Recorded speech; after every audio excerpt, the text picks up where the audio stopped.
hacer estos aparatos.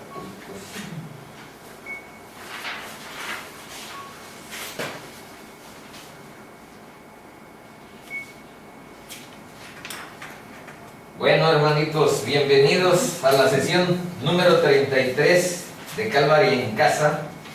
Estamos en el capítulo 15. Vamos a recordar que en el 14 Pablo y Bernabé regresaron de su primer viaje misionero.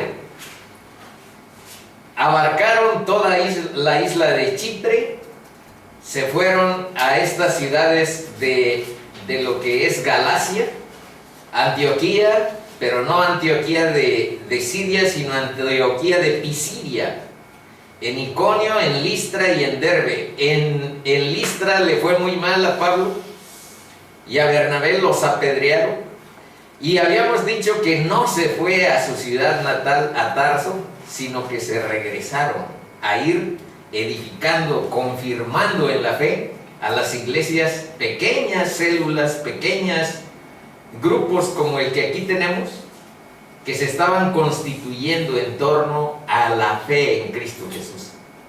Y regresaron, pero ya no pasaron por Chipre, sino que de Atalia se fueron directo hasta Seleucia y de ahí a Antioquía. Pero ahora, ¿qué creen que vamos a ver en el capítulo 15?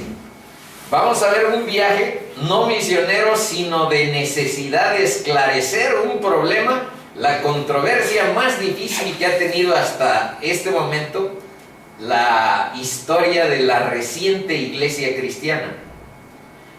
Entonces vamos a ver este viaje que hicieron hasta Jerusalén, Pablo y Bernabé otra vez, acompañados con otros hermanos de la iglesia de Antioquía, y vamos a ver uno de los grandísimos problemas, de las controversias más serias que hay en torno a la doctrina cristiana. Vamos, por supuesto, a esclarecerlo a la luz de la palabra y pedirle a Dios que nos dé entendimiento, que nos dé su guía, porque frente a esas situaciones no vale la tradición, no vale la costumbre, no vale sino la palabra que esclarece, nos da precisión acerca de esta pregunta: ¿cuál es la correcta identificación de a quién hay que seguir? ¿Vamos a seguir a Cristo y la fe en lo que Él hizo? ¿O vamos a seguir la ley disfrazada con una serie de requerimientos, con una serie de la ley, o seguir la religión? ¿Y cómo hacerlo? Esta es la gran pregunta que vamos a procurar hacer. Y por esta pregunta tuvieron que ir Pablo y Bernabé hasta Jerusalén a consultar pues a los apóstoles que todavía estaban vivos. Ya vimos que a Jacobo no está vivo, Jacobo el hermano de Juan, pero los demás sí, y fueron a visitarlos hasta allá por esclarecer esta pregunta. 550 kilómetros hay de Antioquía a Jerusalén. Más o menos en Antioquía vivía el 10% de una población que va más o menos entre 200,000 y 600,000. Entonces había entre 20 y 60,000 judíos, que es el 10% de la posible población que había en Antioquía. 200. 20,000. No. 200. 20 sería el 10%. Ajá. 60,000 sería el 10% de 600. Lo estás convirtiendo. Entonces. Lo estoy convirtiendo, exactamente. Eso significan esos datos. Y ahora vamos a ver ya el texto en sí, para que no nos enredemos en pláticas humanas, sino centrándonos en la palabra como el núcleo de nuestra reflexión, de nuestro estudio. Bueno, primero está aquí los primeros versos del capítulo 15, que es el que vamos a estudiar esta tarde, noche. Dice: entonces, algunos que venían de Judea, y decir Judea es esto, es decir Jerusalén. Es decir Jerusalén. venían y no se dicen los nombres. Investigué la razón por la que no se dicen los nombres y no se sabe con exactitud, obviamente, porque si no está en la palabra es que no se quiso que se enteraran de los nombres. Solamente se dice algunos, pero se supone que no se pusieron los nombres de estas personas porque se arrepintieron de lo que hicieron. Y vamos a ver qué es lo que fueron a hacer a Antioquía estos de Judea. Fueron de Jerusalén hasta por allá. Y enseñaban a los hermanos, y estos no eran nada más judíos, eran judíos que se habían convertido a Cristo.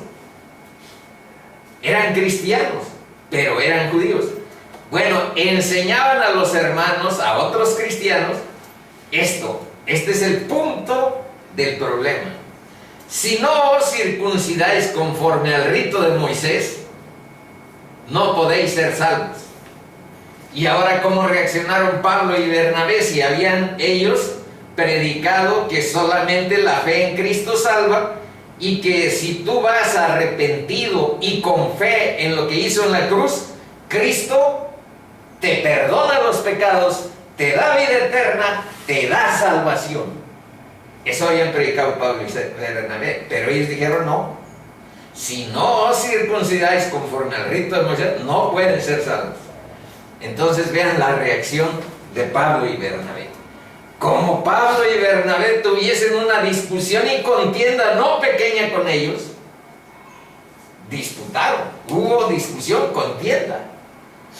Se dispuso que subiesen Pablo y Bernabé a Jerusalén. Estos son hermanos, estos de Judea, estos judíos son hermanos, son cristianos. No son lo mismo que el Sanedrín, que nunca entendieron a Cristo. Estos son hermanos que sí creen en Cristo, pero le quieren agregar algo más. La costumbre. A las costumbres y las tradiciones, justamente. Entonces, vean lo que hicieron los hermanos, No los descalificaron, no los corrieron, no les dijeron, no, ¿saben qué? Que vaya Pablo y Bernabé a Jerusalén, y algunos de ustedes que nos están enseñando esto. ¿A dónde vamos a ir? ¿A Jerusalén? ¿Con quién? Con los apóstoles y con los líderes de la iglesia local de Jerusalén. Eso significa ancianos, líderes de las iglesias locales. Bueno, para tratar esta cuestión, ¿y saben por qué esta es una de las cosas más importantes de esclarecer? Porque esta controversia, hermanitos, tiene 2000 años. Todavía hay personas que te están diciendo, no exactamente que te circuncides, aunque también hay quienes todavía se circuncidan o quieren que se circunciden los cristianos. Pero eso es aparte.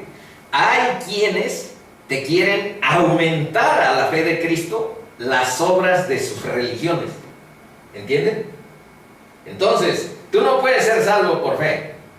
La gracia es una cosa importante, está muy bien que creas en ella, pero además de la fe en Cristo, del arrepentimiento y perdón de pecados, tú tienes que cumplir con las obras de mi religión si es que te quieres salvar. Entonces, por eso es importante que vayan viendo con mucha atención cómo se va dirimiendo, cómo se va resolviendo este problema. Bueno, pues para tratar esta cuestión fueron hasta Jerusalén. Fue Pablo, fue Bernabé y algunos de los que están enseñando esto. Ellos pues, habiendo sido encaminados por la iglesia, vean que son cariñosos, los llevaron, quién sabe hasta dónde, pero pues los encaminaron hacia Jerusalén. Dice que los encaminaron por la iglesia, pasaron por Fenicia y Samaria, contando la conversión de los gentiles y causaban gran gozo a todos los hermanos.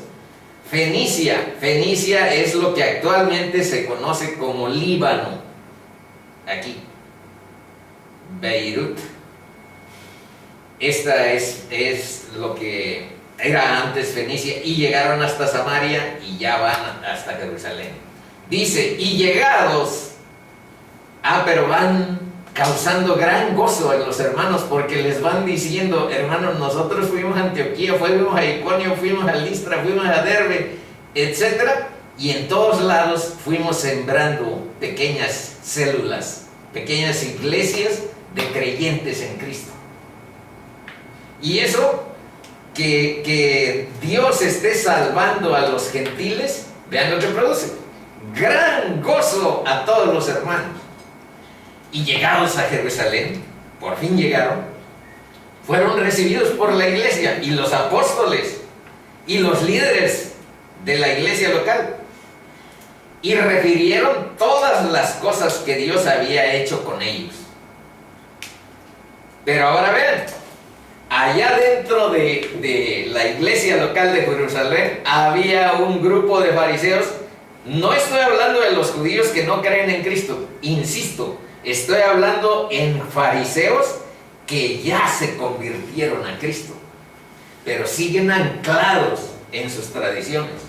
Entonces pues dice: pero algunos de la secta de los fariseos que habían creído, ya ven, no les estoy inventando, que habían creído, aquí dice, se levantaron diciendo: es necesario circuncidarlos y mandarles que guarden la ley de Moisés. Este es el punto: si tú te circuncidas, tienes que guardar toda la ley de Moisés. No nada más se trata de la circuncisión. Bueno, este es el problema y ahorita vamos a ir viendo cómo se resuelve. Imagínense entonces el escenario de la discusión, a donde hay un grupo que dice: es necesario circuncidarlos y mandarles que guarden la ley de Moisés. ¿Y en qué se basa esta postura? Y ahorita vamos a ver la de Pablo y Bernabé. Bueno, la de los fariseos se basa en la ley. Dice, vean lo que está en Génesis 17, del 10 al 14. Vamos a leer. Este es mi pacto, que guardaréis entre mí y vosotros, está hablando Dios, y tu descendencia después de ti. Será circuncidado todo varón de entre vosotros. Circuncidaréis pues la carne de vuestro prepucio, y será por señal del pacto entre mí y vosotros. Y vean desde qué edad, y de edad de ¿cuánto? 8 días. Y vean ahora, hay investigaciones médicas que han visto la disposición de tu cuerpo cuando tú tienes 8 días y tienes un poder de cicatrización rápida y cierto orden de tus anticuerpos para reaccionar bien. Es mágico el día 8 de un recién nacido, de un chavito recién nacido. Los médicos ahora han descubierto esto. Bueno, Dios les dijo: y de edad de 8 días será circuncidado todo varón entre vosotros por vuestras generaciones, el nacido en casa y el comprado por dinero a cualquier extranjero que no fuere de tu linaje, debe ser circuncidado el nacido en tu casa y el comprado por tu dinero. Y estará mi pacto en vuestra carne por pacto perpetuo. Y el varón incircunciso, el que no hubiere circuncidado la carne de su prepucio, aquella persona será cortada de su pueblo. Ha violado mi pacto. Entonces, si se dan cuenta, hay un fundamento bíblico que pone el asunto en ese lugar. Y eso defendían. Por eso estamos hablando de personas entendidas, pero que se habían convertido a Cristo. Entonces, ¿qué nos imaginamos ahora que les dijeron Pablo y Bernabé? Esto, página 3. Veamos los contraargumentos. Hermanitos, entendemos que ese es el pacto antiguo, que ese es el pacto que Dios hizo con nuestros padres, pero que saben que ni nuestros padres ni nosotros cumplimos bien. Y además, vayamos a Deuteronomio 10, 16, 19. Ahí dice lo siguiente: circuncidad pues el prepucio de vuestro corazón. Desde entonces, no desde el Nuevo Testamento, desde la venida de Cristo, sino desde entonces, lo que Dios requería, lo que Dios les estaba pidiendo, eso de circuncidar el prepucio era un símbolo de que no te esclavices a las concupiscencias de tu carne. No te esclavices a los deseos de los ojos, a los deseos, a la concupiscencia de tu carne y a la soberbia de la vida. Eso significa lo que es la carne, la vanidad de la vida. Entonces dice, circuncidad el prepucio de vuestro corazón y no endurezcáis más vuestra cerviz, porque Jehová vuestro Dios es Dios de dioses. Bueno, hasta ahí le dejo en esa parte. Dice que Dios no hace acepción de personas en esa cita y que deben de amar a los extranjeros como si fueran propios hijos.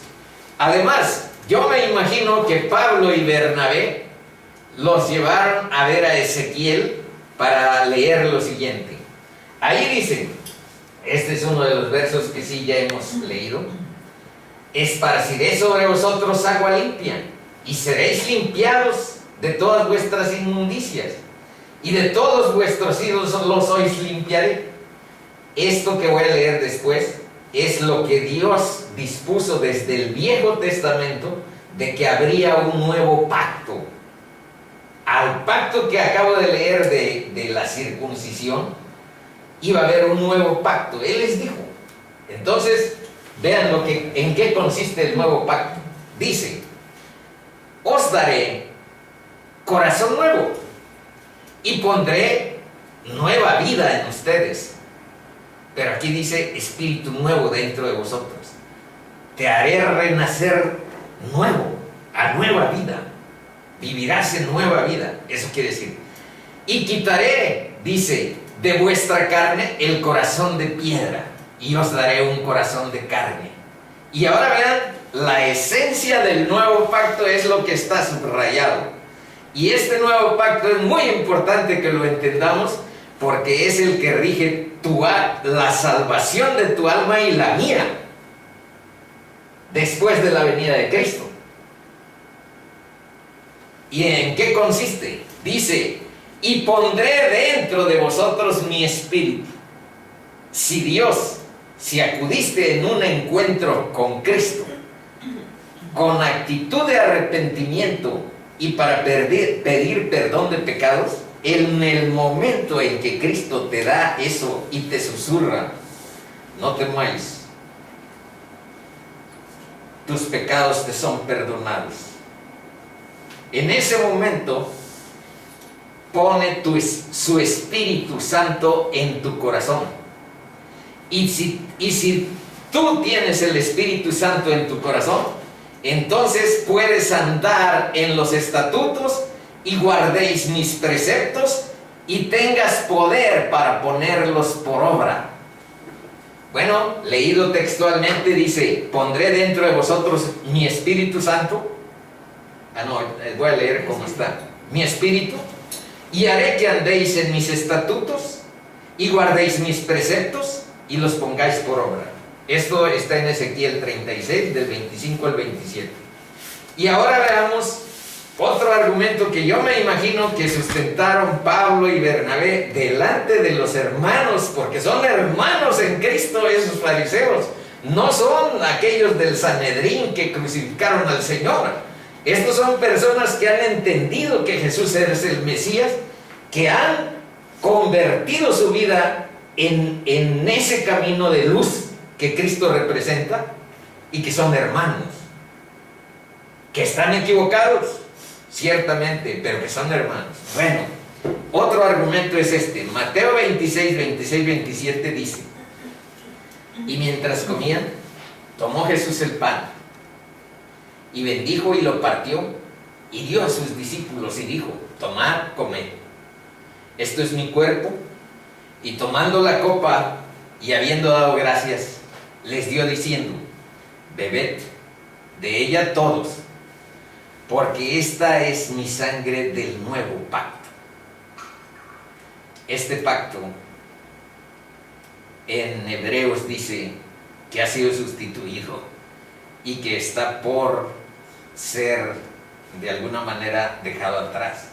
La venida de Cristo, que es Dios, eso representó un nuevo pacto a donde los gentiles, que somos tú y yo, estamos incluidos. Dice, porque esto es mi sangre del nuevo pacto, que por muchos es derramada, por muchos, no por todos, para remisión de los pecados. En él, ahora Colosenses 2, 1, 2, 11, 12, perdón, vean lo que dice. En él, en Cristo, fuisteis circuncidados. O sea, cuando uno cree en Cristo, hay una especie de circuncisión o un cambio, un sello, una forma de ser distinta. Dice, en él también fuisteis circuncidados con circuncisión no hecha a mano, al echar de vosotros el cuerpo pecaminoso carnal. Eso es lo que les decía que representa.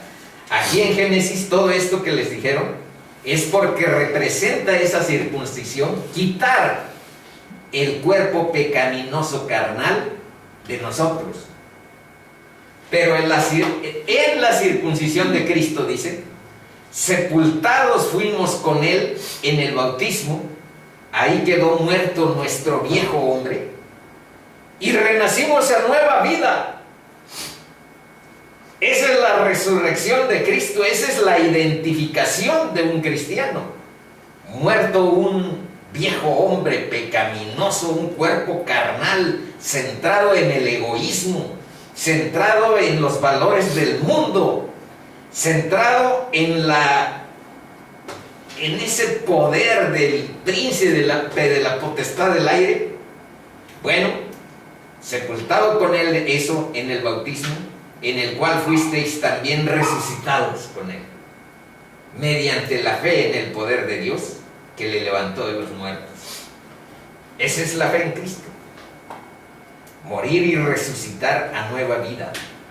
Morir en el sentido de este cuerpo pecaminoso carnal que constituye nuestro ser, nuestro viejo hombre.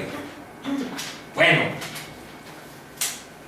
otro argumento que yo me imagino está en Romanos 2, 28, 29, de los que se están ventilando para aclarar la situación.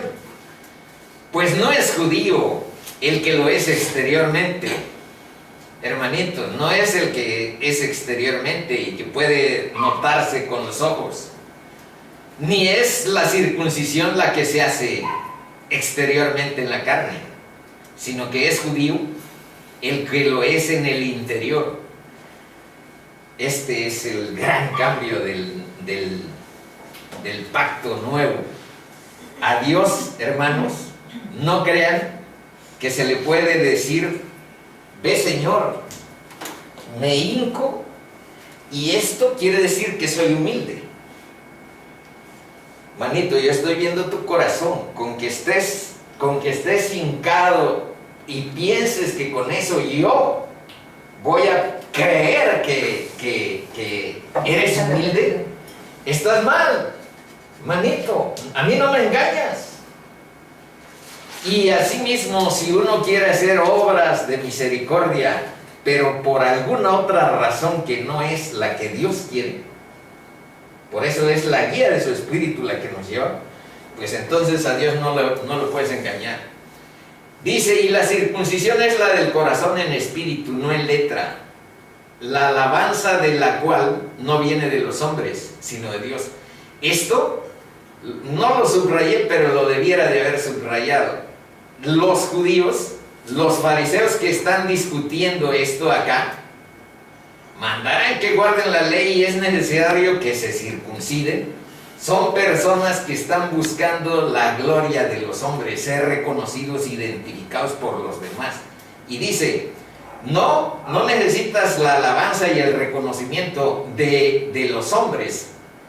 No viene de los hombres, sino que necesitas la alabanza, bueno, no la alabanza, el reconocimiento de que estás circuncidado en el espíritu pero no por los hombres. Eso puedes engañarlos, que porque estás circuncidado seas no sé qué. Lo que vale es el reconocimiento de Dios. Eso es lo que dice Romanos 2:21. Y ahora, 2:28, perdón. Se entiende esta en el marco de Mateo 11. Este es uno de los versos más hermosos que siempre hay que estar leyendo, hermanitos. Porque yo he visto y yo pienso que algunas personas andan así cuando ya están viejitos, porque llevan cargas pesadas de querer controlar la vida de hijos, de nietos, de bisnietos, y porque queremos ayudar a Cristo en la obra de la cruz con nuestras obras. Y vean lo que dijo Cristo, venid a mí, todos los que estáis trabajados y cargados, y yo os haré descansar. Pero no les dijo que se quedarían de bye, sin llevar nada. Vean lo que nos dijo. No lleven las cargas de sus religiones, no lleven las cargas de la ley, no los van a salvar esas cargas. Y entonces, pues llévenme a mí, yo soy la vida, yo soy la verdad. Por eso dijo, llevad mi yugo entre vosotros y aprended de mí, que soy manso. En muchas ocasiones uno quiere ganar la salvación por tus méritos, por simple orgullo religioso. Entonces vean por qué dice, yo soy manso y humilde de corazón, y hallaréis descanso para vuestras almas. Y en Cristo está la paz, la verdadera paz. Y vean lo que dice, porque mi yugo es fácil. ¿Pero por qué es fácil? Porque te está convocando a un yugo. ¿Saben que el yugo tiene dos cabezales? Uno es para tu cabeza y otra es para el Espíritu Santo, y que jalen parejo. Es el sentido del tal yugo. Por eso dice que es fácil. El yugo es fácil y ligera mi carga. Entonces estamos hablando de que el Espíritu Santo te empodera, te ayuda para llevar esa carga que no es en tu carne, no es en tu esfuerzo, no es en tu disciplina, no es en tu aplicación. Todo sirve, la disciplina, la aplicación, tu esfuerzo, pero no es eso lo que determina tu mérito, tu éxito, que no hay necesidad. Determina que dejes hacer al Espíritu de Dios en tu vida. Por eso con mucha frecuencia hemos puesto el verso aquel de Juan el Bautista, que dijo, es necesario que Él crezca, pero que yo mengüe, que yo, mi ser, mi forma de ser disminuya, pero que Cristo y el Espíritu de Dios que me ha dado en mi corazón crezca, se enseñoree de mí, me llene la vida, ser lleno del Espíritu Santo. Eso significa.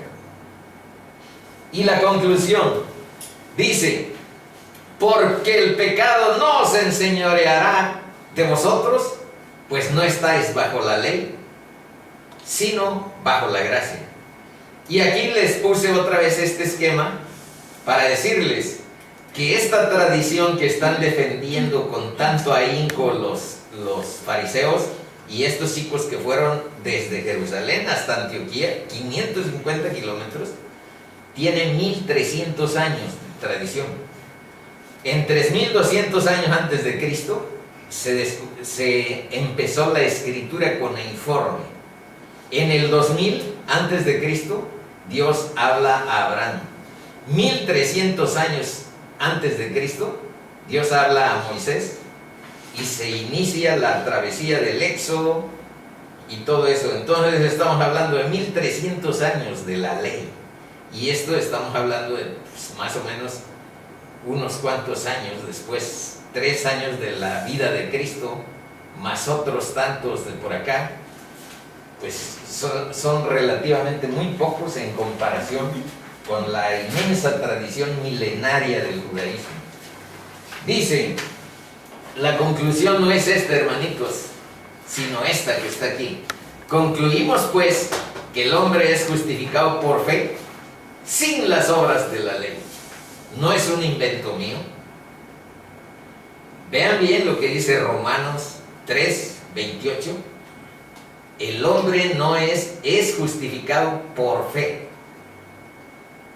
Por fe. Dice, no desecho la gracia de Dios, pues si por la ley fuese la justicia, entonces por demás murió Cristo.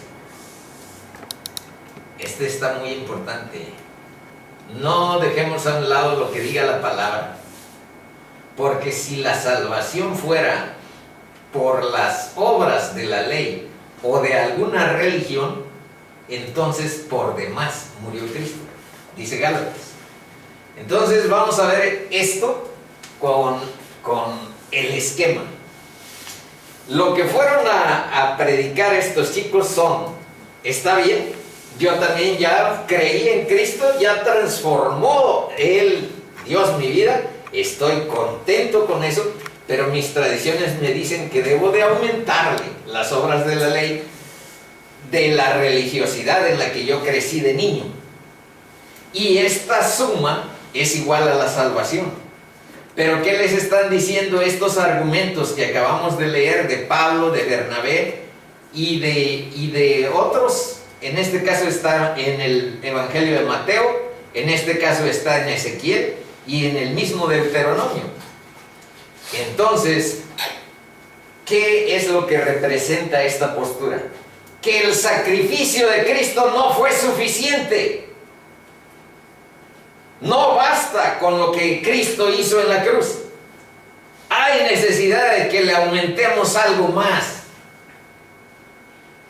Y si el sacrificio de Cristo no fue suficiente, tengo que hacer algo yo para completar la obra que Él no pudo acabar.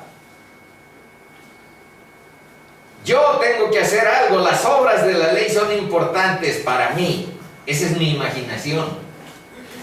Y entonces, sí tengo ocasión de salvarme, de jactarme, porque en muchos versos que no puse, dice que no hay margen. Quien está en Cristo no tiene márgenes para jactarse, para estar orgulloso de algo, sino para estar siempre humilde, siguiendo a nuestro Salvador en el mismo camino que Él nos marcó, en las huellas que nos dejó. Entonces, se deja como si fuera un margen para un mérito que yo tengo para salvarme. Entonces, yo pues no necesité mucho de Cristo para salvarme. Yo ya era bueno, yo ya hice muchas buenas obras y en realidad por eso me salvé. Si hubiera venido o no Cristo, pues a mí pues no me benefició demasiado. Eso es pensar con la ceguera espiritual más oscura, más densa, más infernal, hermanitos. Entonces, ¿cuál es lo que sí? Cristo es suficiente Salvador. Lo que hizo en la cruz alcanza para que si tienes fe y acudes a Él en actitud de arrepentimiento y fe, ese solo hecho es igual al perdón de pecados. Y si Dios te da y te dice, ese es un decir, pero yo siento que así es un decir que te dice, no temas, tus pecados te son perdonados. Cuando tú acudes, si no acudes nunca lo vas a oír. Si no vas con actitud de arrepentimiento, tampoco. No temas, tus pecados son perdonados. Cuando eso sucede, te recibes el don del Espíritu Santo y eres salvo, hermana y hermano. Eres salvo. Es la sencillez del Evangelio. Que los religiosos aterrados, dicen, pero entonces ¿a dónde están mis obras de control? ¿Con qué les voy a sacar dinero a los demás? Esto es demasiado sencillo. Este es un camino que a nosotros no nos conviene predicar, porque nosotros tenemos un interés de ganarnos la lana con la gente que venga aquí. Y si les decimos que la fe y el arrepentimiento, y si van directo, o como a mí, vete al Parque Papagayo o vete a cualquier cosa. A mí en una ocasión alguien me preguntó, hermano, ¿y tú en qué iglesia te convertiste? Y que me quedo un rato, pues ¿qué le digo? Yo ninguna. Yo en el Parque Papagayo. En el Parque Papagayo. El Evangelio es terriblemente sencillo. Dios dispuso que así fuera, no yo. Yo lo descubrí a tropezones. Y cuando leí la Biblia y vi que todo lo que había pasado era la verdad viva que había sucedido, entonces yo decidí predicar el Evangelio, enseñar a los demás. Es vida. El Evangelio es vida. Y no les puedo decir, yo tengo vida eterna, porque eso es exclusivo, único en Dios. Y si vives y permaneces en Dios, la promesa dice que tú tienes vida eterna, pero tú no te es dado estar vociferando tonterías. La vida eterna es exclusiva de Dios. Pero si vives en Cristo, eres salvo y tienes vida eterna según su palabra y según su promesa. Eso es lo que llena de esperanza la vida de un cristiano. Eso es. Y eso es lo que desmantela las religiones que buscan el control y la manipulación emocional de la gente. ¿Por qué creen que en algunas ocasiones rehuyo de, si me dicen, sí, pero a ver, ¿qué? Vamos a hacer una oración para la salvación? Lo rehuyo porque eso es un asunto, manito, entre tú y Dios. Y cuando uno deja que otro, un personaje, por honesto que nos parezca, que intervenga, hay algún margen para dejarle algo de poder a esa persona como intercesora. Y yo que vengo de un mundo tan sucio, y yo que vengo de una actividad tan inmunda, procuro mantenerme al margen de la manipulación emocional, la manipulación espiritual que mi ser inmundo puede hacer con alguno de ustedes. La palabra es clara, el espíritu es claro. Busquemos a Dios por la ruta que Él nos dice, no según lo que tu imaginación y lo que tú quieras. Yo voy por donde yo diga, no por lo que diga Dios. No vas a encontrarlo. No lo vas a encontrar. Hay una ruta sencilla, y la ruta sencilla, ¿saben cuál es? El Evangelio de Cristo. Eso es, creer en el Evangelio. ¿Cuál fue la primera cosa que predicó Cristo? El reino de los cielos se ha acercado, arrepentíos y creed en el Evangelio. Esa es la prédica central de todo el primer discurso que Cristo dijo. El reino de los cielos se ha acercado. ¿Por qué? Porque ya estoy aquí yo. Arrepentíos. No te confíes en tus diagnósticos que tú hayas hecho de tu condición espiritual. Porque el diagnóstico que tiene la Biblia es: eres pecador y mereces esto. No lo quiero repetir para no asustar a mi chiquito. Pero el pago del pecado, ya saben qué es.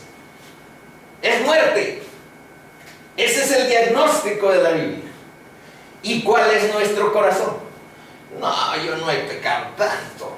yo no tengo tantas cosas de esas que dices. Y les puedo leer unos de los, ¿cómo se llama? De los versos a donde esté el diagnóstico.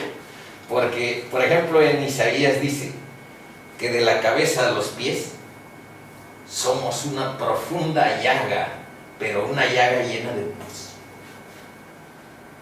de pecado. Y que no están esas heridas untadas con aceite, con el aceite del Espíritu. Eso dice.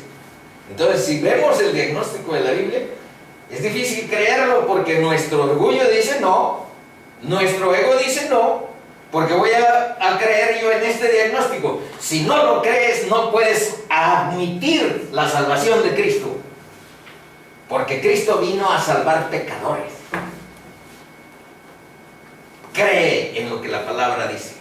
Créele a Dios, no a mí. Si quieren ver los versos del diagnóstico bíblico, es fácil leerlos, pero ahorita no viene al caso. Mejor no, para no asustar. Admitan, entonces, la fe en Cristo es igual al perdón de pecados, el don del Espíritu Santo y la salvación. Y entonces, ¿a dónde quedan las obras?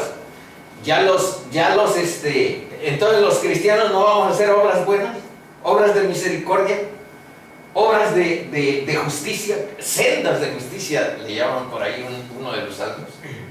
Bueno, vean cómo está situado bíblicamente.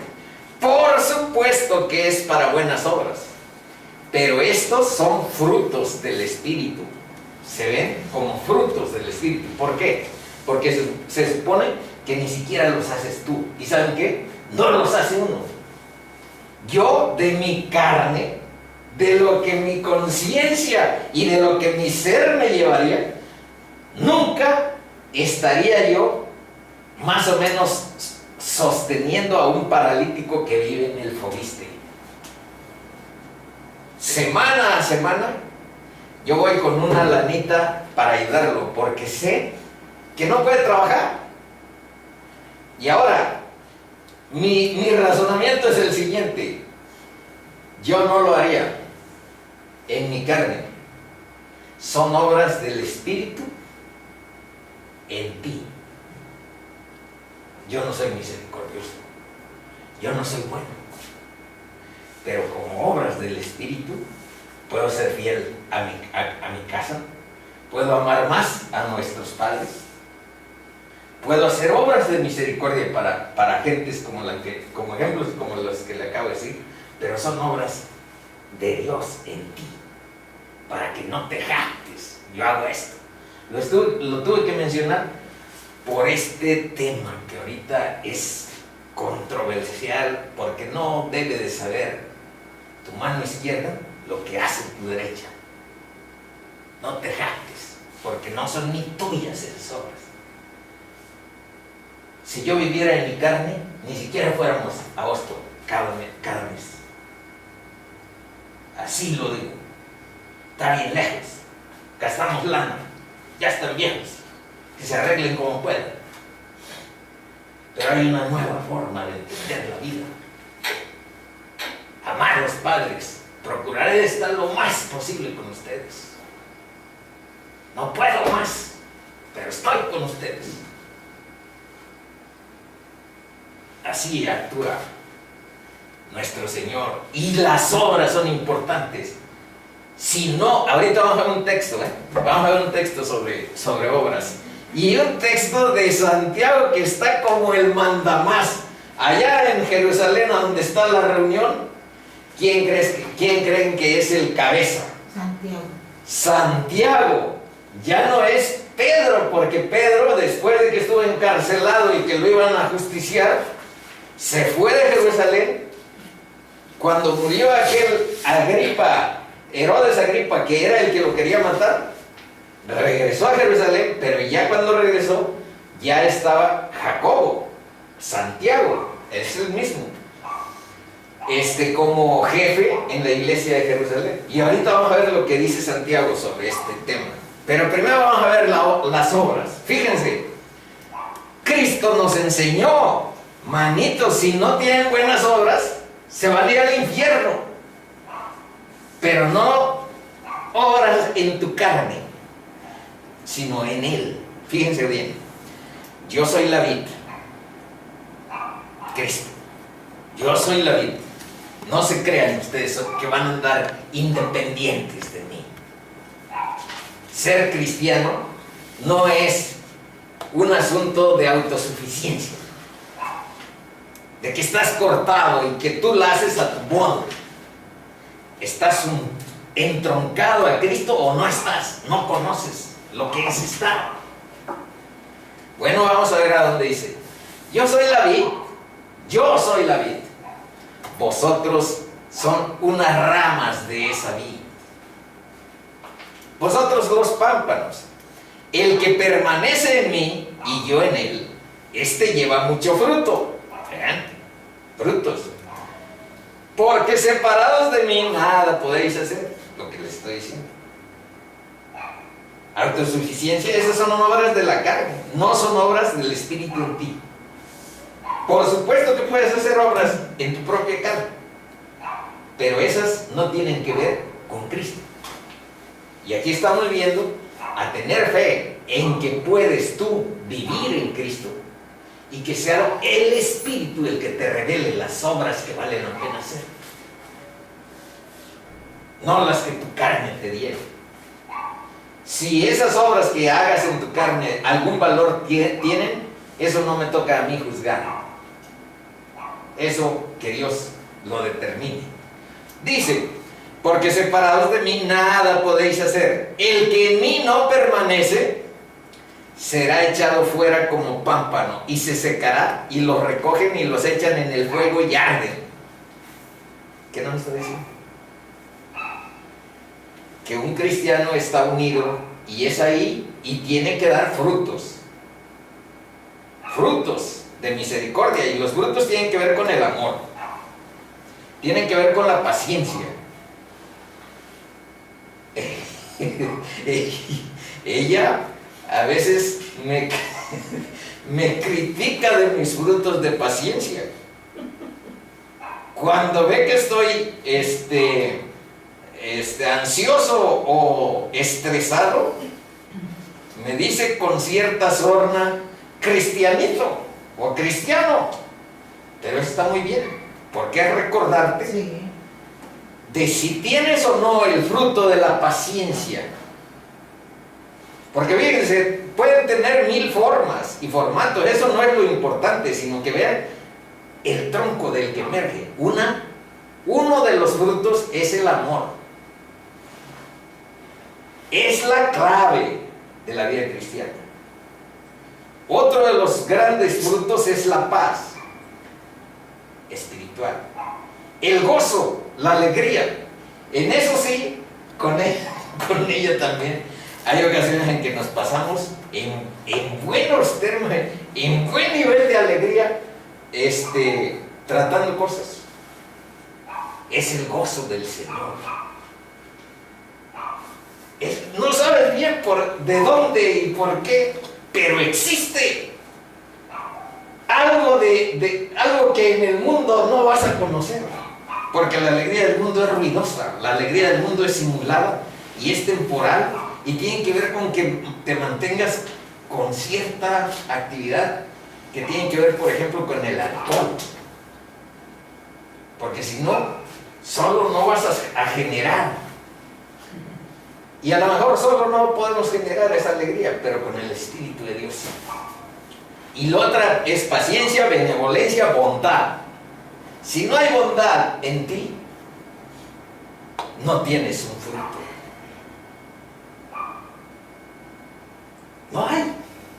Y entonces ve, será echado fuera como pámpano y se secará, y los recogen y los echan en el fuego y arde. Te está diciendo, las obras son muy importantes, pero como frutos del Espíritu en ti. Ya vamos a ver otro de los, este es el de Santiago.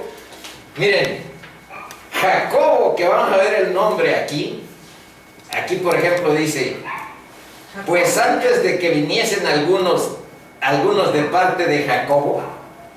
Jacobo es Santiago. Nada más que Santiago es una contracción entre San, de santo, Iago, San Jacobo. San Jacobo. Es una contracción de San Jacobo, San Jacobo. Y eso quiere decir Santiago. Ahora vean lo que dice Santiago. Este es implacable. Así hablar y así hacer, como los que habéis de ser juzgados por la ley de la libertad. Libertad en Cristo, libertad del pecado, libertad de las consecuencias del pecado. Porque juicio sin misericordia se hará con aquel que no hiciera misericordia. Fíjense, es implacable, muy duro este Jacobo. Juicio sin misericordia será con aquel que no hiciere misericordia. Y la misericordia triunfa sobre el juicio. O sea, si Dios ve misericordia en tu corazón, la misericordia triunfa sobre el juicio. Hermanos míos, ¿de qué aprovechará si alguno dice que tiene fe y no tiene obras? ¿Podrá la fe salvarle? Y si un hermano o una hermana están desnudos y tienen necesidad del mantenimiento de cada día, y alguno de vosotros le dice: id en paz y calentaos y saciaos, pero no les dais las cosas que son necesarias para el cuerpo, ¿de qué aprovecha?